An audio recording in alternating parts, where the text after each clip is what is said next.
Sir Topham Hatt sat in his office listening to the noise outside. The passengers were angry. The station master came in. "There's trouble in the shed, sir. Henry is sulking. There's no train, and the passengers are saying this is a bad railway." "Indeed," said Sir Topham Hatt, "we cannot allow that." He found Gordon, James, and Henry looking very cross. "Come along, Henry. It's time your train was ready." "Henry's not going," said Gordon. "We won't shunt like little tank engines. That was Thomas's job. We're important tender engines. You fetch our coaches and we will pull them. Tender engines don't shunt." "We'll see about that," said Sir Topham Hatt. "No engine on my railway is too important for small jobs." And he hurried away to find Edward. The yard has never been the same since Thomas left to run his branch line, he thought sadly. Edward was shunting. "Leave those freight cars, please, Edward," said Sir Topham Hatt. "I want you to push coaches for me in the yard." "Thank you, sir. That will be a nice change." "That's a good engine. Off you go, then."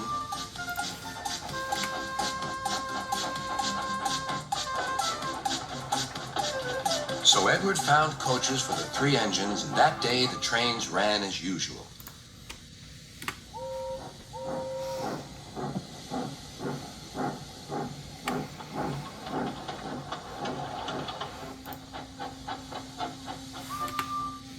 But next morning, Edward looked unhappy. Gordon came clanking past, hissing rudely. "Bless me," said Sir Topham Hatt. "What a noise!" "They all hiss me, sir," answered Edward. "They say tender engines don't shunt, and last night they said I have gray wheels. I haven't, have I, sir?" "No, Edward, you have nice blue ones, and I'm proud of you. Tender engines do shunt, but all the same, we do need another tank engine here." He went to a workshop, and they showed him all sorts of engines.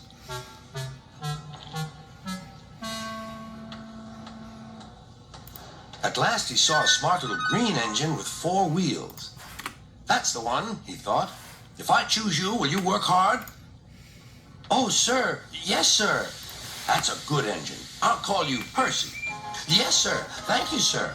And Sir Topham Hatt brought Percy back to the yard.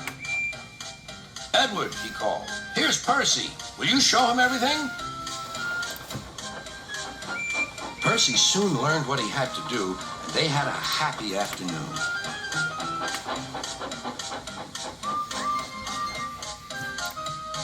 Then Henry came by, hissing as usual. Whoosh went Percy. Henry jumped and ran back to the shed. "How beautifully you wheeshed him," laughed Edward. "I can't wheesh like that." "Oh," said Percy, "that's nothing.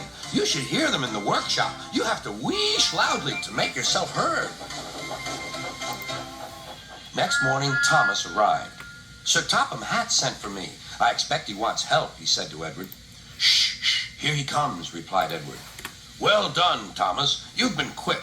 Listen, Henry, Gordon, and James are sulking. They say they won't shunt like little tank engines.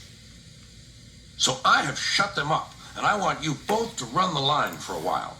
"Little tank engines indeed," snorted Thomas. "We'll show them. And Percy will help too." "Oh, sir. Yes, sir. Please, sir," answered Percy. Edward and Thomas worked the main line, greeting each other as they passed by. Percy puffed along the branch line. Thomas was anxious about Annie and Clarabelle, but both driver and conductor promised to take care of them. There were fewer trains, but the passengers didn't mind. They knew the 3 other engines were having a lesson. Gordon, James, and Henry were cold, lonely, and miserable. They wished now they hadn't been so silly.